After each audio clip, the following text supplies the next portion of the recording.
Hi everyone, welcome back. Thanks for joining us today. We've got a brand new story to share with you, so let's begin. My name is Kevin, and up until recently, I was a married man. Less than a year ago, I stood in front of family and friends, looking into the eyes of the woman I thought I would spend the rest of my life with. I believed we were building something solid, something that would last. But marriage isn't just about love, it's about choices, responsibilities, and the willingness to grow together. And that's where things started to go wrong for us.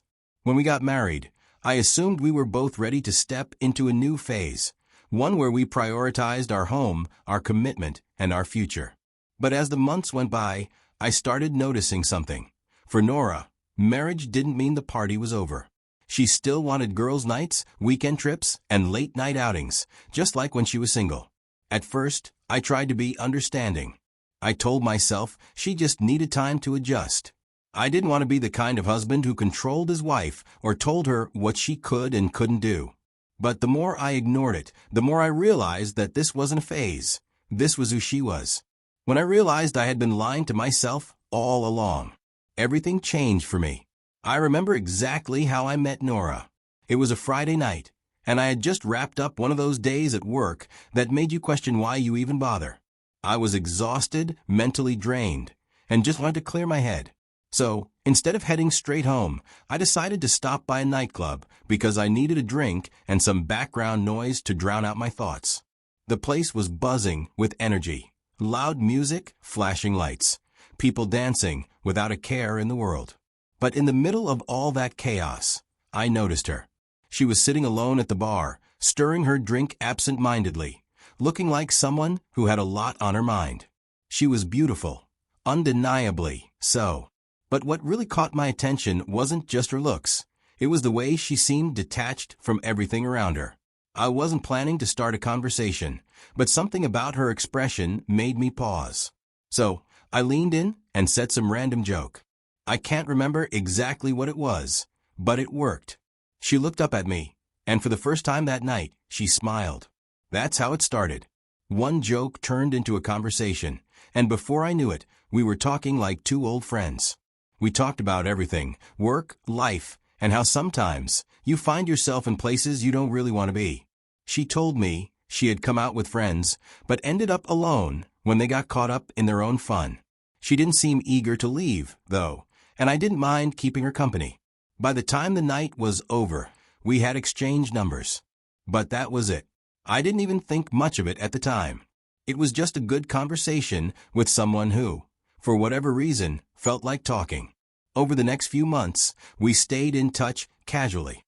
A text here, a quick call there. Nothing too deep, just light conversations. Then one evening, I invited her over to my place. Just a casual hangout. But that's when things started shifting. One visit turned into another, and before we knew it, we were seeing each other regularly. It wasn't a love at first sight kind of thing, but we did get into a relationship. At first, everything seemed fine. But one thing I noticed early on was how much she loved being around people. She always knew someone who was hosting a party, planning a trip, or organizing a social gathering. She was a social butterfly, the kind of person who thrived on being in the mix. It was exciting at first. I didn't want to be the guy who tells a woman what she can or can't do, so I never said anything about it.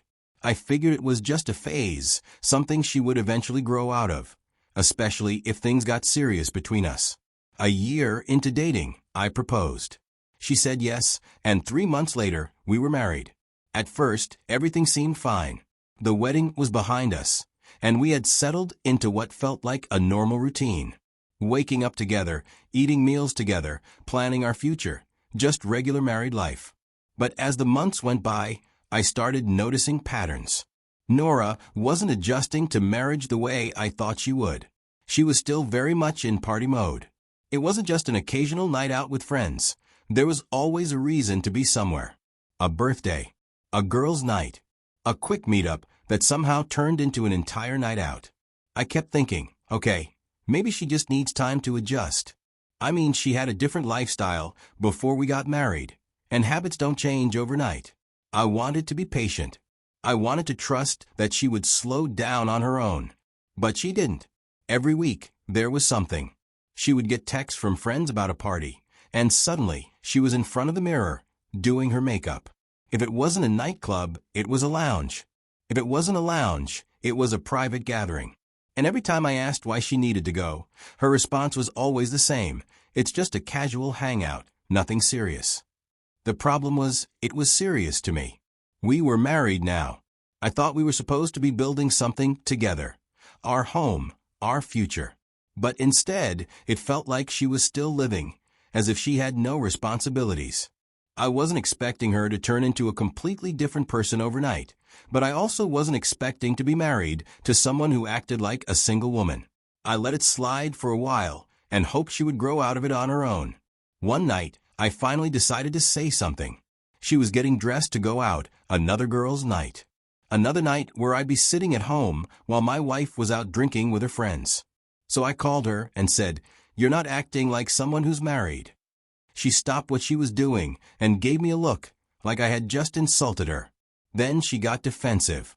She asked me what that was supposed to mean, and before I could even explain, she started listing all the ways she had already changed for me. That she wasn't doing anything wrong, and that I needed to trust her. I didn't want to fight. We were still early in our marriage, and I didn't want to create unnecessary tension. So I let it go. And for a while, it seemed like things got better. She stopped going out as much, and I assumed everything was fine. I thought we had reached an understanding, but in reality, she had just pressed pause. And when the right moment came, she would hit play again. I just didn't know that yet. I got home one Friday night, exhausted. The week had been long, and all I wanted was to eat, take a shower, and relax. As I stepped inside, the first thing I noticed was Nora standing in front of the mirror, fixing her hair. She was already dressed in a tight-fitting dress, makeup done, and heels on. For a second, I just watched her, confused. I hadn't heard anything about plans for the night. "Where are you going?" I asked, setting my bag down. She barely glanced at me as she picked up a perfume bottle and sprayed herself. "Some of my friends are in town. We're meeting up before they leave." I felt a tightness in my chest. "Not this again." "It's late, Nora. You're going out alone." That was all it took. She turned around, eyes already blazing, like she had been waiting for me to say something. "What's the problem now?" I sighed, trying to keep my voice calm. "I don't think it's right for you to be going out like this. It's almost nighttime. You didn't even tell me about this plan, and—" She cut me off with a dry laugh. "Oh, here we go again.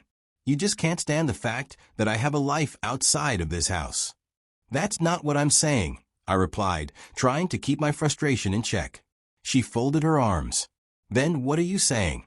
"Because I already stopped clubbing for you. Now I can't even see my friends when they're in town? Should I just sit here and rot?" I stared at her. It was useless because no matter how I framed it, she had already decided I was the villain. I am her husband, and she is out here acting like a single woman. In her mind, I was just trying to cage her. So I said nothing. I just watched as she picked up her purse, gave herself one last look in the mirror, and walked out the door without even saying goodbye. I sat down on the couch, rubbing my hands together. My stomach was tight, my mind restless. My head was filled with thoughts I didn't want to deal with. How did I get here?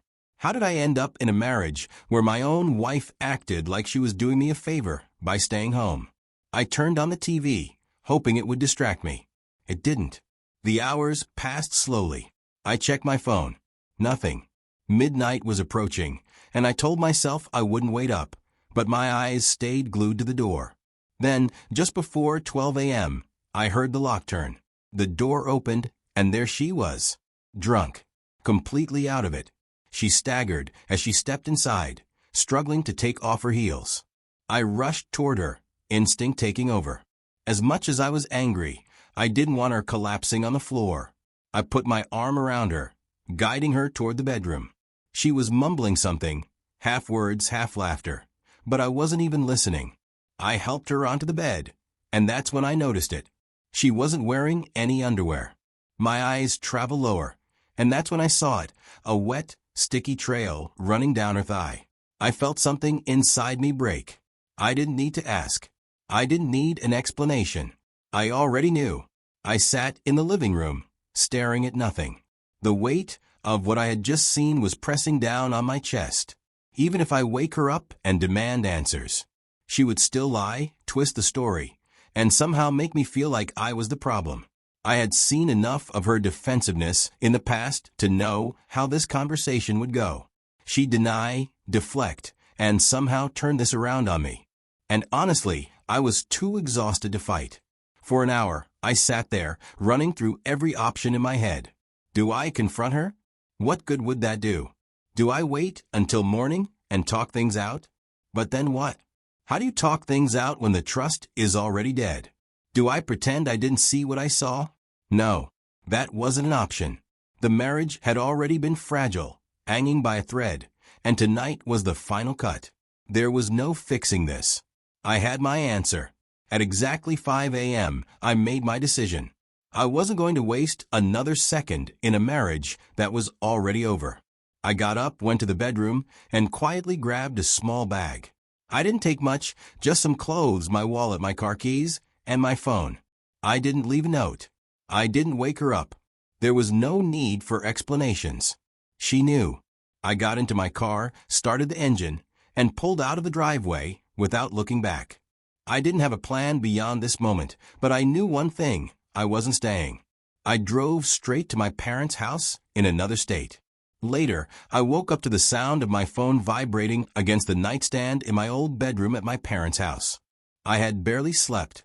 The screen lit up with Nora's name. I checked the time. It was 10 a.m. That's probably when she woke up, or that's when she finally realized I was gone. The calls kept coming, one after the other. I stared at the screen, letting it ring, waiting to see if she'd leave a message, and if she'd even acknowledge what she had done. But there was nothing. By the 7th or 8th call, I picked up. I didn't say hello. I didn't ask why she was calling. I didn't give her the chance to make this into something it wasn't. Our marriage is over. That was all I said. She went silent for a second. Then came the fake shock. What? Kevin, what are you talking about? She tried every trick in the book. First, she accused me of overreacting. Kevin, I don't know what you think happened, but you're blowing this way out of proportion. Then, she flipped around, making it about control. This is what you wanted, isn't it? You never wanted me to have my own life. You just wanted an excuse to leave. And then came the guilt trip. So that's it? You're not even going to try? You're just going to throw our marriage away over one night. That's when it hit me. She genuinely didn't believe she had done anything wrong. That was the moment I realized the depth of my mistake. I had married someone who never saw marriage the same way I did. All right, let's talk about what I learned from this whole mess. If you take anything away from my story, let it be this: who you marry matters more than marriage itself.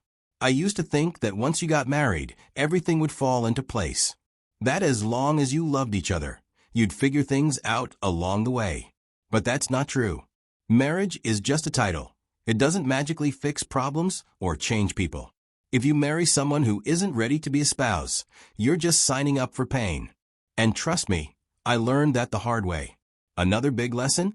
Marriage doesn't change people, commitment does. If someone wasn't serious about settling down before marriage, they wouldn't suddenly become serious after. I thought Nora would naturally slow down on partying and adjust to being a wife. I assumed she would change because marriage requires change. But people don't change just because you put a ring on their finger. They only change when they want to. And if they don't want to, there's nothing you can do about it. And then there's this: love is not enough. We're told that love conquers all, and that as long as two people love each other, they can make it work. That's a lie. Love alone doesn't make a good marriage. Compatibility, values, and lifestyle choices do. You can love someone and still be completely wrong for each other. I loved Nora, but our lifestyles didn't match. Our views on marriage didn't align. She wanted freedom, and I wanted stability. And when two people want completely different things, love won't save the relationship. Another lesson that I wish I had taken seriously: never ignore red flags, no matter how small. They always lead to something bigger.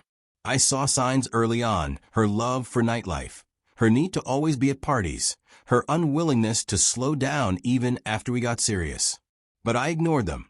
I told myself it wasn't a big deal. I convinced myself she would grow out of it. But red flags don't disappear. They just become harder to ignore until they explode in your face.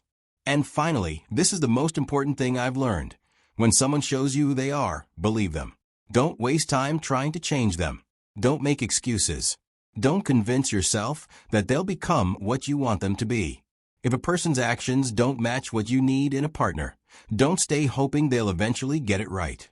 They won't. I thought Nora would evolve into a more responsible wife over time, but the truth was, she was exactly who she wanted to be. And I was the one who made the mistake of thinking otherwise. So, if you're in a situation like mine, don't ignore the signs. Don't waste years trying to fix someone who doesn't want to change. I said nothing and left, and it was the best decision I ever made. If you like this story, make sure to like the video and share it with someone who needs to hear this.